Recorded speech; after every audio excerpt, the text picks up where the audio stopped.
अनादि प्रभु नारायण तेणु अधिक अन्य ग्रंथे कि प्रयोजन ए जगते तेणु ए भागवत जेहि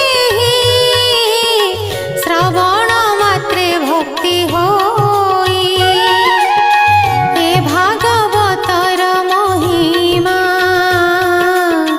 के चिंती पारे।